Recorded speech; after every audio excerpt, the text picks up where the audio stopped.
শওকতের বয়স 50 ছুঁই ছুঁই। গ্রামে ছোটখাটো একটা মুদির দোকান চালায়। আয় খুব বেশি না, তবে চলতে কোনো রকম কষ্ট হয় না। স্ত্রী রহিমা, এক ছেলে রাশেদ, এই তার সংসার। শওকতের একটা স্বপ্ন বহু বছর ধরে মনে গেঁথে আছে। একটা বড় গরু কোরবানির ঈদে কোরবানি দিবে, এমন গরু যেটা দেখে গ্রামের সবাই অবাক হয়ে তাকিয়ে থাকবে। কিন্তু বছর বছর এই স্বপ্নটা কেবলই স্বপ্ন রয়ে যায়। একদিন নিজের দোকানে বসে শওকত আফসোস করছিল রহিমার কাছে। বড় গরু তো দূরের কথা, মাঝারি একটা গরুও ঠিকমতো কিনতে পারি না। রহিমা শান্ত গলায় বলল, আল্লাহ যদি চান একদিন তুমি ওই বড় গরুটাও কিনবা। গ্রামে একটানা কয়েকদিন হালকা বৃষ্টি চলছে, কিন্তু তার মধ্যেই পাশের বাজারে গরুর হাট বসেছে। তা শুনে শওকতের মন আবার ব্যাকুল হয়ে উঠল। সে ভারাক্রান্ত মনে বাড়ি ফিরল। রাশেদ এবার অনার্স ফাইনাল পরীক্ষা দিয়ে ঘরে ফিরেছে। শহরে পড়ে সে, তবে বাবার স্বপ্ন সে জানে।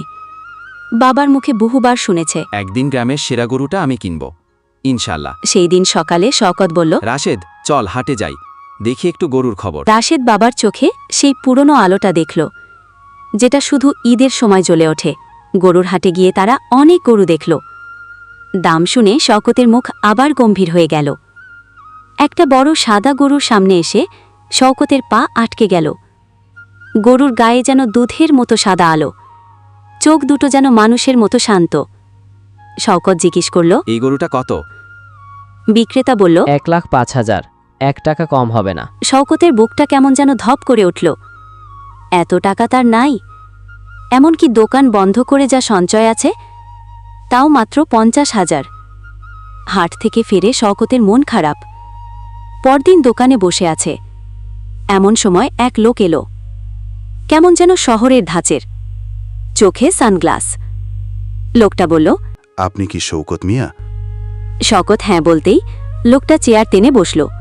আমি শহর থেকে এসেছি, আমার একটা খামার আছে, একটা গরু আছে আমার কাছে, বিশেষ একটা গরু।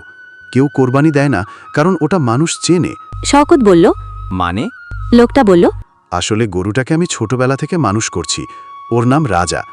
এখন আমি খামার বন্ধ করছি, ওকে কোরবানির জন্য কাউকে দেব না, কিন্তু আপনাকে দেখে মনে হচ্ছে আপনি ওর যত্ন নেবেন। শওকত বলল। কিন্তু আমার তো এত টাকা নেই। লোকটা হাসল।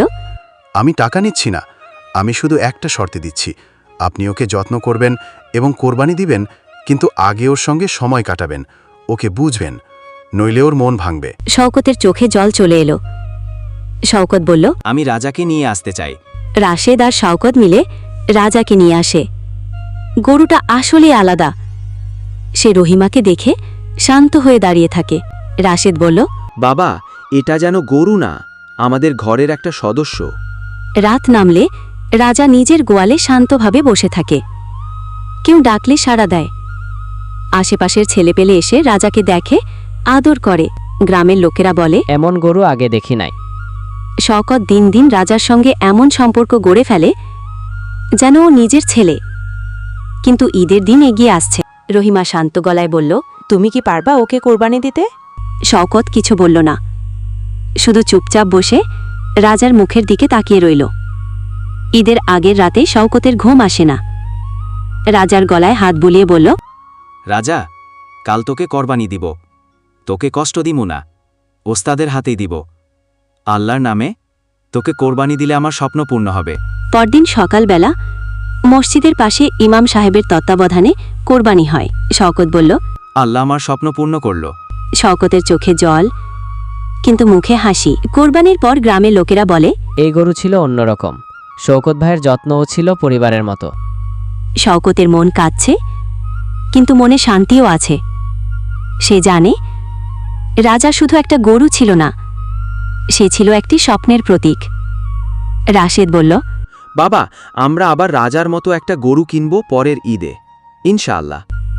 শওকত মাথা নেড়ে বলল, না রে বাপ, এখন আমি শুধু চাই প্রতিটি গরুকে ভালোবাসা দিয়ে বড় করি, যেন শুধু কোরবানি না, ভালোবাসাও থাকে।